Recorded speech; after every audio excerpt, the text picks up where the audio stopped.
Hello students, so welcome back to our channel, and today we will start our last chapter. The book is Snapshot, and the name of a chapter is The Tale of Malin City. It's not a chapter, it's like a fable, or we can say it's like a poem, na? So जैसे आपने शायद story सुनी भी हो, छोटी सी एक story थी, छोटे होते सुनाते थे, अंधेर नगरी वाली, राजा चौपट अंधेर नगरी सुनी होगी आई थिंक। कि कैसे उसमें जो है लोग उल्टा करते थे, मतलब कि वहाँ पर जो है दिन को लोग सोते थे उस नगर में, उस राज्य में, और रात को जो है काम करते थे। तो ऐसे ही दो शिष्य और एक चेला, उसका दोनों जाने जो है वो उस नगरी में जाते हैं। तो वहाँ पर जो है वो देखते हैं एक पैसे में चाहे 2 किलो चीज़ खरीदो, चाहे आधा किलो खरीदो, इनकी सब कुछ सेम रेट था, 1 पैसे में। तो वो जो है गुरु जो है वो बहुत ही ज़्यादा हैरान होता है, कहता है कि यहाँ पर इतना ज़्यादा इनकी कुछ है, पक्का यहाँ पर फंसने वाली बात है। तो वो कहता है कि नहीं, हम जो है अपने चेले को बोलते हैं हम चले जाएंगे। लेकिन वो चेला कहता है कि यहाँ पर तो 1 पैसे में 12-12 केले मेरे को मिल रहे हैं, खाने को इतना कुछ मिल रहा है। वो कहता है मैं नहीं जाऊँगा, आप जाओ। तो फिर वो चेला वहीं पर रह जाता है और वो गुरु उसका चला जाता है। लेकिन बाद में क्या होता है, एक बार कि वहाँ पर जो है एक यानी कि बकरी जो है वो इनके एक बंदे की जो है वो दीवार के नीचे आके मर जाती है। तो फिर वहाँ पर जो है वो रोता हुआ जाता है राजा के दरबार में कि मेरे को तो वही इंसाफ चाहिए, मेरी तो बकरी मर गई है मेरे पड़ोसी की दीवार के नीचे आने से। तो कहते ठीक है, उस पड़ोसी को हम, राजा कहता है कि फांसी देंगे। तो पड़ोसी को बुलाया जाता है। पड़ोसी कहता है इसमें मेरी क्या गलती है, दीवार जो है वो मिस्त्री ने बनाई थी। तो मिस्त्री को बुलाया जाता है, कहते हम तेरे को फांसी देंगे, तूने कच्ची दीवार बनाई। वो कहता कि नहीं, मैंने तो दीवार बिल्कुल सही बनाई थी, लेकिन क्या है कि एक वो लेडी जो थी वो वहाँ से जा रही थी जब मैं दीवार बना रहा था, तो उसके घुंघरूं की छनछनाहट, उनकी उसकी पायलों की, एंकलेट्स की जो छनछनाहट थी वो बहुत ही ज़्यादा थी, जिससे मेरा ध्यान भटक गया और दीवार ऐसी बन गई। तो कहते अच्छा फिर ऐसा है। राजा कहता उस लेडी को बुलाओ, उसको फांसी देंगे। तो फिर उस लेडी को बुलाया जाता है।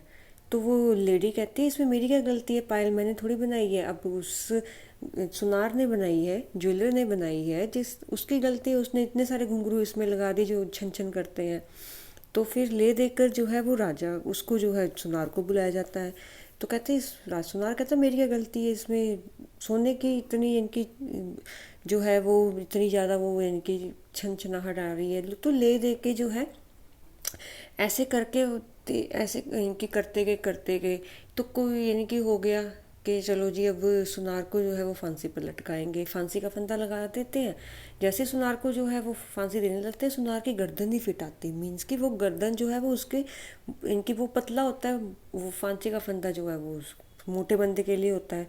तो फिर राजा कहता है ये तो गलत बात है, फांसी तो हमने किसी को देनी है। तो फिर कहते चलो फिट करो इसमें, जिसको बंदे को भी फांसी इनकी गला फिट आएगा तो उसको हम फांसी दे देंगे। तो टर्न बाय टर्न पूरे गांव के लोगों को फिट कराते हैं, किसी की नहीं आती, बस एक बंदे की फिट आती है जो खा खा के बहुत ही ज़्यादा मोटा हो गया था, और वो था गुरु का वो चेला जो रह गया था। तो फिर जो है वो कहता है कि अब इसको फांसी देते हैं, इसकी गर्दन फिट आई है। तो फिर अब जैसे ही उसको फांसी देने लगते हैं वो कहता मैं फंस गया, अब मैं क्या करूं। तो अब कहता मेरे को मेरी आखिरी इच्छा पूरी कर दो, मेरे गुरु से मेरे को मिला दो। तो उसके गुरु को बुलाया जाता है। तो गुरु उसका आता है, वो कहता है मैंने तो पहले ही बोला था ये पागलों की राज्य है, पागल पता नहीं क्या कर देंगे। तो फिर कहता गुरु जी अब तो बचाओ मेरे को। तो फिर कहता ठीक है, जैसा मैं बोलूँगा तू वैसा करना। तो फिर गुरु कहता है कि नहीं, इसको फांसी नहीं देनी, मेरे को दो। तो वो राजा कहता है क्यों, फांसी तो हम इसको देंगे। कहते नहीं। तो फिर वो जो है चेला कहता है नहीं, फांसी मैं ही चढ़ूंगा। दोनों आपस में लड़ पड़ते हैं। तो राजा कहता है कि आखिर में ये बात है क्या जो बोल रहे हैं कि इसको फांसी दो, इसको फांसी दो। तो फिर राजा पूछता है क्या बात है। कहता कि आज रात को जो बंदा जो है मरेगा इस फांसी में लग लग के, तो वो जो है उसको स्वर्ग, वो अगली बार अगले यानी कि जन्म में इस राज्य का राजा बनेगा। तो राजा कहता है वे तो मैं मरना चाहूँगा, क्योंकि अगली बार जन्म में भी मैंने ही बनना है राजा। तो फिर बस रात, कहते हैं आज इसको फांसी नहीं देंगे, हम फांसी इसको कल देंगे। तो रात होती है, रात के बाद अगला दिन चढ़ता है। तो बस वही राज्य के लालच में उसके मंत्रियों ने अपने आप को फंदा लगा लिया, उस राजा ने अपने आप को फंदा लगा लिया, और इस तरह से उसके मंत्री और राजा दोनों मर जाते हैं उस राज्य के। और फिर क्या होता है कि वो लोग सारे मिलकर उस गुरु को राजा वहाँ का बना देते हैं, और वो चेला उसका मंत्री बन जाता है। और फिर वो गुरु जो है, वो नया राजा जो है, वो सारी सिचुएशन जो है वो ठीक करता है। मतलब दिन के टाइम पे काम, रात के टाइम पे सोना, तो प्रॉपर ढंग से होने लगता है। तो ये स्टोरी थी पोपट राजा अंधेर नगरी ना। तो अब थोड़ी सी स्टोरी एंड थोड़ा सा चेंज है इसमें, लेकिन स्टोरी एज इट इज़ वैसी ही है। विक्रम सेठ जो है वो इस लेसन के राइटर हैं। तो देखो, the following poem is taken from mappings which was published in 1981 and is included in the collected poems by Vikram Seth। तो ये पोइम जो है मैपिंग्स बुक में से जो है वो ली गई है, जो 1981 में जो है वो पब्लिश हुई थी। और विक्रम सेठ में इसमें कई सारी कलेक्टेड कई सारी पोइम्स हैं। The king in this poem is just and Placid, कि जस्ट एंड प्लेसिड, कि जो राजा था वहाँ का वो बहुत ही ज़्यादा जस्टिस वाला था, मतलब न्यायप्रिय था। और प्लेसिड मतलब बिल्कुल माइल्ड था, बिल्कुल जेंटल था। Does he carry his notion of justice a bit too far, तो क्या वो वह उसने अपने जस्टिस का, अपने न्याय का जो कि बनाया था कि मैं सभी को न्याय जो दूंगा, तो वो उस लक्ष्य को काफ़ी दूर तक नहीं ले गया। तो अब जो है लेसन स्टार्ट करते हैं हम इसका। सो स्टार्ट करते हैं। In the city of which I sing there was a just and placid king. तो कहते हैं जिस राज्य के बारे में, जिस सिटी के बारे में अब मैं बात करने जा रहा हूँ, उसका राजा बहुत ही न्यायप्रिय था और शांत, टोटली पीसफुल माइंड का था वो। The king proclaimed N arch should be constructed that triumphantly would span the major thoroughfare to edify spectators there।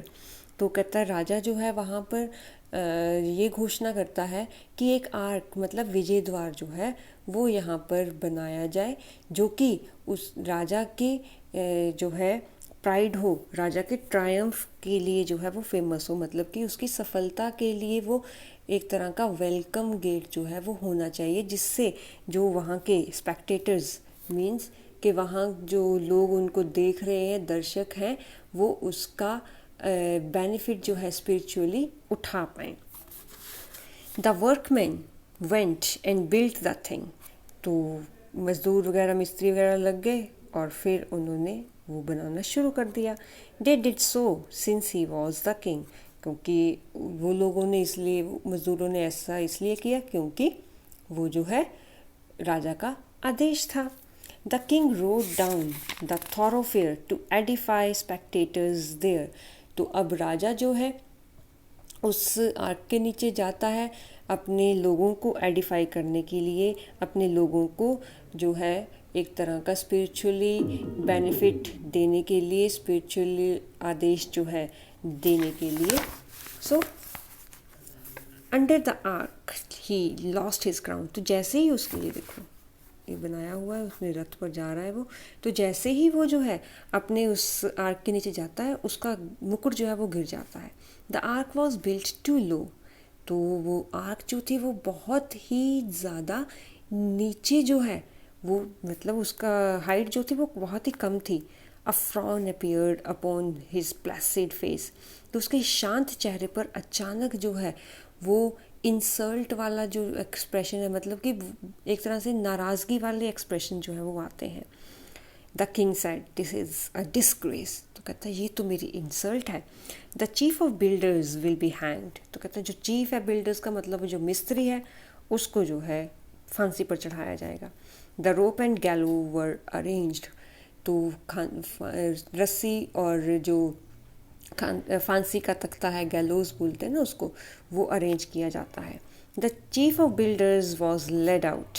तो फिर वो जो चीफ है बिल्डर्स का, मेन जो है चेला वो सॉरी मेन जो है बिल्डर वो उसको बुलाया जाता है। ही पास द किंग, वो सामने आता है। ही गेव अ शाउट, जोर से चिल्लाता है, ओ king it was a workman's fault. तो कहते हैं राजा मेरी क्या गलती है, इसमें तो जो लेबर लगी थी, मजदूर लगे थे, उनकी गलती है। Oh said the king and called the hall. तो वो फिर कहता है कि अच्छा हाँ है। तो फिर जो है थोड़ा रुक कर जो है वो फिर उनको जो है वो बुलाता है। To the proceedings being just he said a placider now he said. तो फिर अपनी प्रोसीडिंग्स को, अपनी कार्रवाई को आगे करते हुए जो है वो बढ़ते हुए थोड़ा शांत होकर जो है वो कहता है, I must have all the workman hanged instead. तो कहते अब मुझे सारे के सारे मजदूरों को, सारे वर्कमैन को जो है फांसी देनी होगी। The workman looked surprised and said. तो वो वर्कमैन जो है वो सरप्राइज होते हैं और कहते हैं, o king you don't realize the bricks were made of the wrong size. तो कहते हैं ओ राजा आपको तो पता ही नहीं है कि जो ब्रिक्स बनी थी, ईंटें बनी थी, वो गलत साइज़ की थी। Summon the machines. तो कहते चलो फिर मिस्त्री को बुलाओ, जो जिन्होंने ईंटें बनाई है उन मिस्त्रियों को बुलाओ। Said the king the mason stood there quivering. वो कांपते हुए जो है वो राजगीर जो थे, वो मिस्त्री जो थे वो खड़े हुए थे। It was the architect they said, the architect was summoned. तो फिर वो भी मेशंस जो है वो भी बोलते हैं कि ये तो आर्किटेक्ट का काम था, आर्किटेक्ट जो नक्शे बनाता है। तो फिर आर्किटेक्ट को बुलाया गया। Well architect said his majesty. तो कहते हाँ आर्किटेक्ट बोलो। तो वो बोलता है महाराज, I do ordain that you shall be hanged said the architect. तो राजा बोलता है कि मुझे जो है ऑर्डर देना है कि तुम्हें जो है वो फांसी पर चढ़ाया जाए। Said the architect. आर्किटेक्ट कहता है, ओ king you have forgotten one small thing. कहते हैं राजा आप एक छोटी सी बात जो है वो भूल गए हो। You made certain amendments to plans to the plans when I showed them to you. तो कहते हैं राजा आप एक बात भूल गए कि जब मैंने आपको वो नक्शा दिखाया था तो आपने उसमें कुछ चेंजेस, अमेंडमेंट्स जो थे वो किए थे, और फिर जो है वो आप ये बात भूल गए हो। The king heard this. राजा ये बात सुनता है। The king saw red. अब राजा जो है वो लाल हो जाता है। In fact he nearly lost his head. कि राजा जो है वो एक तरह से मतलब कि खो ही जाता है, एकदम से वो चुप हो जाता है कि ये क्या बोलने लग गया, ये क्या अब बोल रहा है। So but being a just and placid king he said this is a tricky thing. तो लेकिन जस्टिस वाला राजा था और साथ के साथ था कि वो शांत भी था। तो फिर ये कहता है कि ये तो कुछ उलझी हुई सी बात हो गई है। I need some counsel. तो कहते मैं अपने मंत्रियों से कुछ सलाह चाहूँगा। Bring to me the wisest man in this country. तो कहते कि सबसे वाइजेस्ट मैन को, सबसे अक्लमंद इंसान को इस राज्य के मेरे पास लाया जाए। The wisest man was found and brought ने carried to the royal court. तो वाइजेस्ट मैन जो था उस कंट्री का, उसको जो है वो बुलाया गया क्या बोले कि उसको उठाकर जो है वो उस अदालत में, राजा की अदालत में जो है वो लेके आया गया। He could not walk and could not see. ना ही वो चल सकता था, ना ही देख सकता था। So old and therefore wise was he. तो वो इतना बूढ़ा था, वैसे उसकी कंडीशन देख कर के ये तो बहुत ही बूढ़ा है, ये सबसे वाइज होगा, इसलिए उसको बुला लिया। But in a quivering voice he said. तो कपाती हुई आवाज़ में जो है वो बोलता है, the culprit must be punished. तो कहते हैं कि जो कल्प्रिट है, जो क्रिमिनल है, उसको फांसी तो जो है वो मिलनी ही चाहिए। Truly the arches it was that bang the crown off and it must be hanged. तो कहते हैं वो आर्क जो है जिसने राजा के मुकुट को जो है वो नीचे गिराया है, उसकी इतनी हिम्मत कि उसने उस राजा के मुकुट को जो है वो बैंग किया, नीचे गिराया, तो वो जो है टक्कर मारने के जुर्म में उसको फांसी जो है वो मिलनी चाहिए। To be scaffold the arch was laid when suddenly a counsellor said. तो स्कैफोल्ड मीन्स कि जब वो इनकी प्लेटफॉर्म जहाँ पर क्रिमिनल्स को फांसी दी जाती है, सूली पर चढ़ाया जाता है। तो वो जो है फिर अब जब उस बूढ़े ने कहा कि जब कि उस आग की जो है इतनी बड़ी मुसीबत, इसने इतनी बड़ी मुसीबत मोल ली कि उसने एक राजा के उसको जो है क्राउन को जो है वो टच किया, उसको नीचे गिराया, तो फिर वो जो है उसको फांसी मिलनी चाहिए। तो वो फांसी के तख्ते पर जो है उस आग को जो है, उस द्वार को जो है वो लेके आया जाता है। तभी एक काउंसलर, एक मंत्री बोलता है, how can we hang so shamefully, what touched your head your majesty. तो कहते हे राजा, उस चीज़ को हम इतनी शर्मिंदगी के साथ कैसे फांसी पर लटका सकते हैं जिसने आपके सिर को जो है वो झुका दिया। True muse the king. तो फिर अब म्यूज मतलब कि थोड़ी गहरी सोच में सोचता हुआ राजा कहता है, सच तो है ये। By now the crowd restless was muttering aloud. तो इतना कुछ ड्रामा देखकर जो है वो राजा जो उसकी प्रजा जो थी, भीड़ जो थी, वो रेस्टलेस हो गई और ज़ोर ज़ोर से जो है वो बुड़बुड़ाने लगी। The king perceived their mood and trembled and said to all who were assembled. तो राजा ने अपनी प्रजा का मूड जो था वो भांप लिया था और साथ के साथ वो थोड़ा कांपने भी लगा था। और फिर जो है वो सभी को इकट्ठा होकर कहता है, let us postpone consideration of फाइनर points like guilt. तो कहते चलो, राजा कहता है कि यानी कि ऐसा करते हैं कि जो जैसे ये गिल्ट वगैरह के जैसे इसकी यानी कि जो कंसिडरेशन है, सोच विचार है, इसको थोड़ा पोस्टपोन करते हैं और गहरे मुद्दों के बारे में जो है वो सोचना शुरू करते हैं, जैसे कि गिल्ट है। The nation wants a hanging, कि राज्य को जो है वो फांसी तो चाहिए। Hanged must be someone and that immediately, कि फांसी तो किसी ना किसी को होगी और एक ना एक को होगी और जल्दी ही होगी। The news was set up somewhat high. तो न्यूज़ जो है, न्यूज़ मतलब वो फांसी जो है वो जो है सेट की जाती है, फंदा जो है फांसी का वो लगाया जाता है। Each man was measured by and by. तो हर बंदे की हाइट जो है वो नापी जाती है उस साथ, यानी कि उस फंदे के साथ जो है हर बंदे की यानी कि हाइट नापी जाती है। But only one man was so toll he fitted. सिर्फ एक ही आदमी का जो है उस हाइट तक पहुंच पाया जहां तक फांसी का फंदा था। वन मैन, सिर्फ एक मैन, दैट वॉज ऑल, बस वही था। He was the king, his majesty was therefore hanged by royal decree. तो कहते अरे ये कौन था, ये तो सिर्फ एक ही बंदा था जो उस फांसी के फंदे तक पहुंचा, और वो जो था वो कौन था, सिर्फ राजा था जो कि वहाँ पर उस फांसी के फंदे पर जो है वो पहुँचा। और यही उनकी यानी कि रॉयल